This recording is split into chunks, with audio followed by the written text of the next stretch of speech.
Boa tarde. A gente vai dar ênfase ao trabalho sobre matrizes referente à matéria de gerenciamento de unidade de conservação.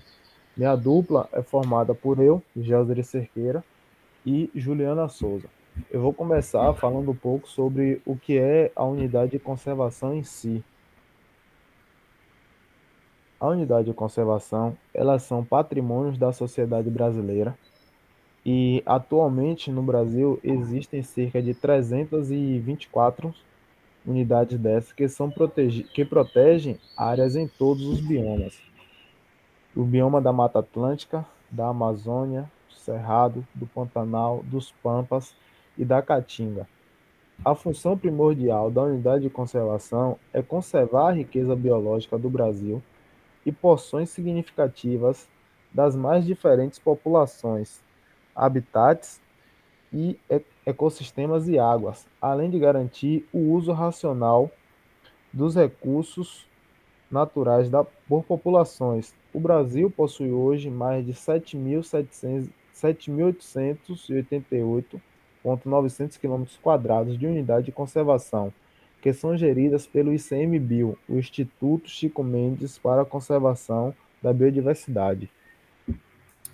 O histórico de formação das unidades de conservação brasileira começaram a serem criadas a partir da década de 1930, inspiradas em experiências de outros países. O processo de categorização e definição dos objetivos de manejo de tais áreas veio ocorrer só depois, na década de 1970.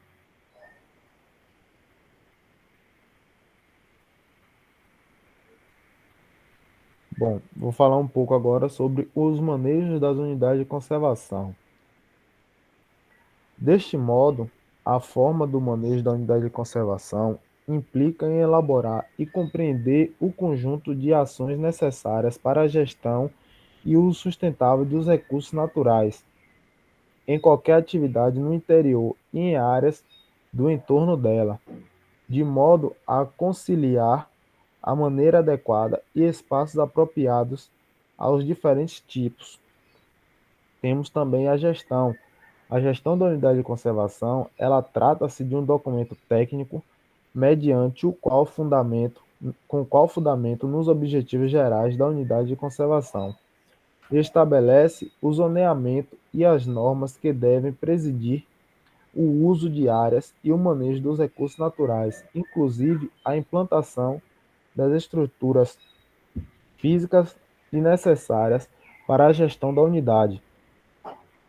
Temos também o plano de manejo, que assim como a gestão, ele é um documento que consiste, ele é um documento consistente, elaborado a partir de diversos estudos, incluindo diagnósticos do meio físico, biológico e social.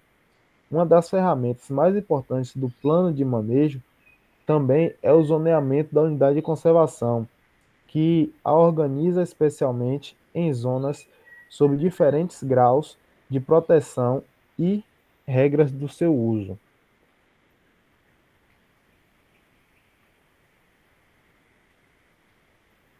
Bom, os conflitos, né? Conflitos ambientais e sociais. Uma das principais causas de conflitos em torno de espaços protegidos é o problema da regularização fundiária. A grande maioria das unidades de conservação de proteção integral, criadas desde a época da ditadura militar, ainda não apresentam a situação fundiária regularizada. As comunidades tradicionais, né? Tendo em vista a dimensão territorial do nosso país, existem diversas comunidades consideradas tradicionais, como, por exemplo, povos indígenas, quilombolas, seringueiros, quebradores de coco de babaçu, caiçara, dentre outras diversas.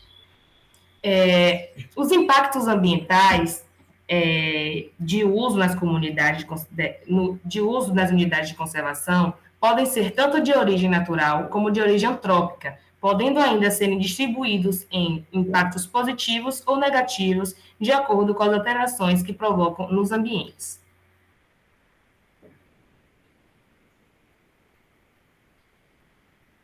A importância da unidade de conservação vem da criação delas, que é de fundamental importância para a preservação dos ecossistemas proporcionando pesquisas científicas de manejo e de educação ambiental na busca pela conservação do seu meio ambiente. Dentro disso, vem a sua conservação. A conservação dela tem como objetivo de compatibilizar a conservação da natureza com o uso sustentável de parte de seus recursos naturais.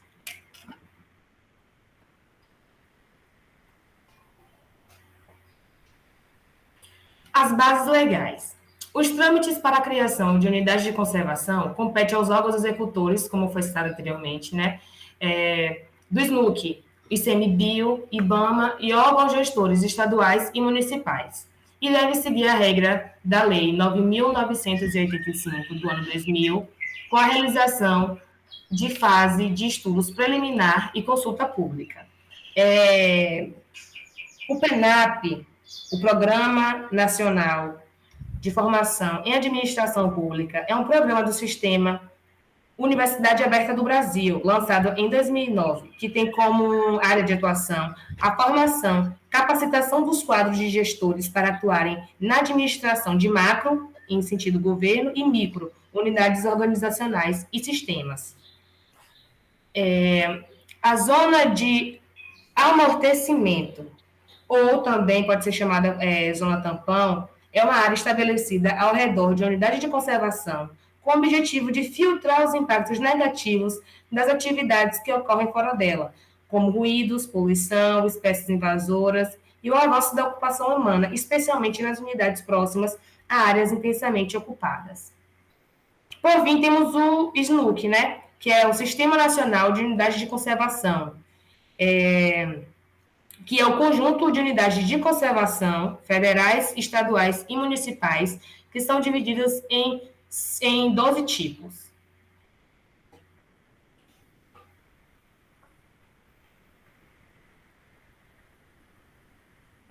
Bom, temos aqui alguns das reservas que estão dentro da SNUC.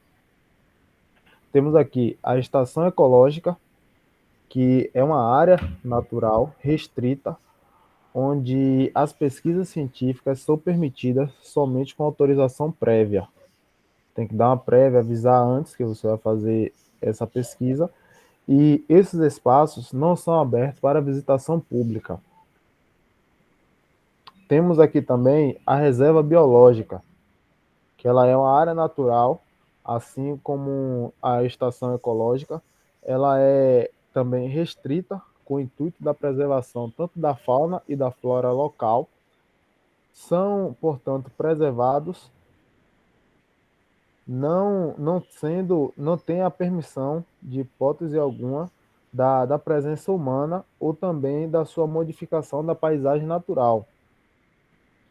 Já o Parque Nacional, ele possui extensas áreas naturais que abrigam tanto fauna quanto a flora de grande importância ecológica e também para a ciência. As visitas nesses parques, elas são permitidas, que sendo que elas estejam um alto teor educacional, científico e também do turismo. Temos aqui também o Monumento Natural, que são locais raros que apresentam grande importância ecológica e científica. A intervenção humana nesses locais são proibidas, embora também eles abram algumas exceções para as visitas que são permitidas nesses locais. O refúgio da vida silvestre são ambientes naturais que garantem a reprodução de espécies, tanto da fauna quanto da flora, que são residentes ou migratórias. Tanto residentes ou migratórias vale mais para a fauna. Tanto as visitas públicas como as atividades de caráter científico são restritas nesses locais, necessitando também de um aviso prévio. E a área de proteção ambiental, a APA, que são grandes áreas que englobam diversos aspectos biológicos e culturais relevantes e geralmente permitem a presença humana mediante o uso sustentável dos seus recursos.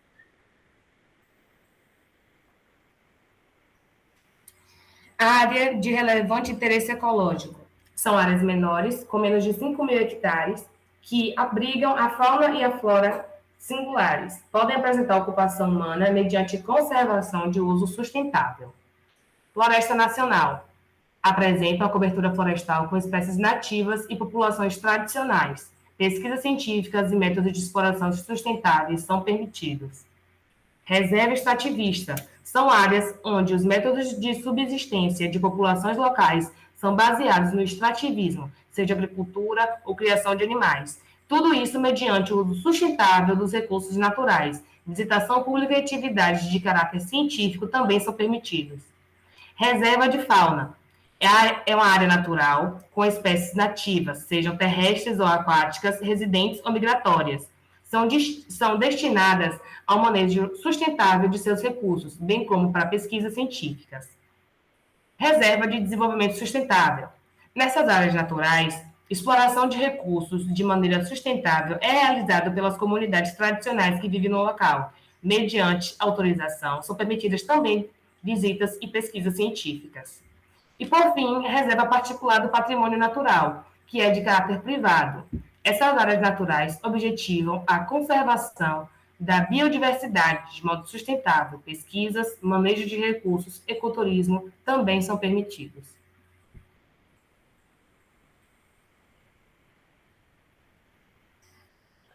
E por fim, a gente está dando finalização ao nosso trabalho. Obrigado pela atenção de todos.